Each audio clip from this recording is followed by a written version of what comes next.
view of so many scenes playing out across the region. Israel is stepping up its attacks on Beirut with new videos showing massive explosions, plumes of smoke. In the aftermath, some of the latest video shows rescuers staring down massive piles of rubble after strikes on the city's southern suburbs. Israel says the strikes are targeting the Iran-backed militant group Hezbollah. And the CBC's Crystal Gomansing is reporting in Metula. That's in northern Israel, along the border with Lebanon, where there has been a lot of activity. Crystal, you had to race to a shelter just last hour while air sirens rang, and we, of course, heard those loud bangs as well. Tell us a little bit more about what's happening where you are. On camera. Northern Israel, and this is a location that is sort of in a sandwich position, dealing with two different threats.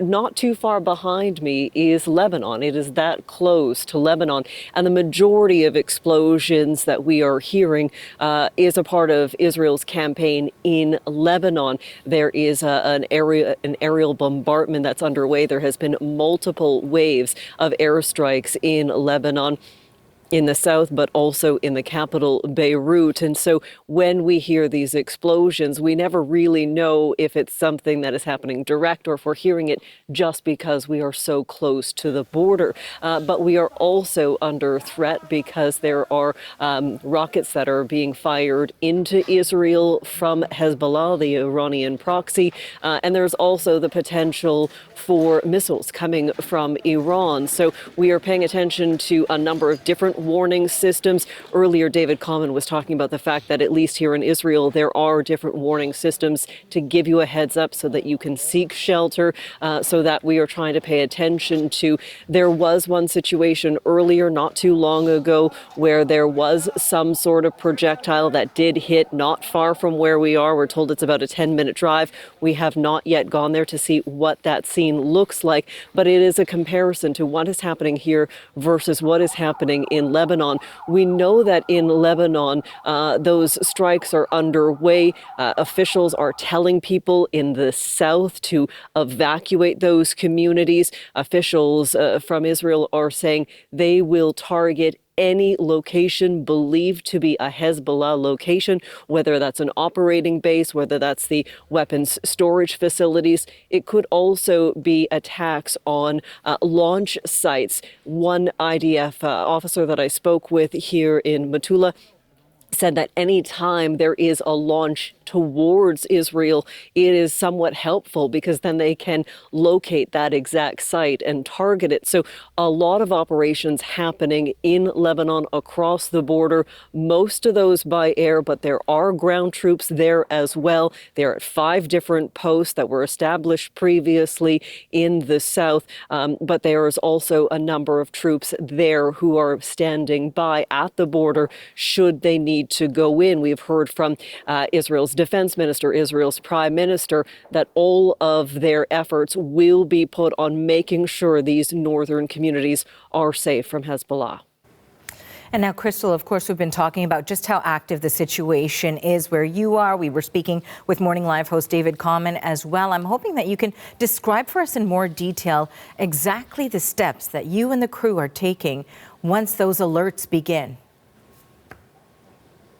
Well, because we are out on the street, because of the proximity, we are wearing our kit so that we have a little bit of protection should something happen right away. If there is a siren that goes off, if we don't have the mobile alert, if it's just a siren, that is a suggestion that it's coming from Lebanon. That means we have 10 seconds to get to a shelter. We have a shelter just steps away that we can run to and take cover there. If it's coming from Iran, we get a mobile alert and then the sirens go off. We have about 10 minutes in that case. In that shelter, I did speak with one woman, Aviva Engelmeyer, and she was saying that, she is sleeping in the shelter. There are a few people who have made that choice just because her home isn't safe enough should there be some sort of rocket that hits. When Hezbollah shoots on this area, there's no warning at all. When there were missiles coming from Iran, there's a 10-minute warning. And we made the decision already from the beginning to sleep here so that we wouldn't deliberate at night. Should we go running at night? Maybe we'll just stay in bed. So We made the decision already in the beginning that we would sleep here at night. Now that Hezbollah is involved, it's already, it's not even a question. It's just not possible to be in the house. Sometimes also at night, I don't know if they're more active or we hear it differently because we're not doing anything, just lying in bed, but there's a lot of noise. So when you're here, how does it help you? It's just a safe place.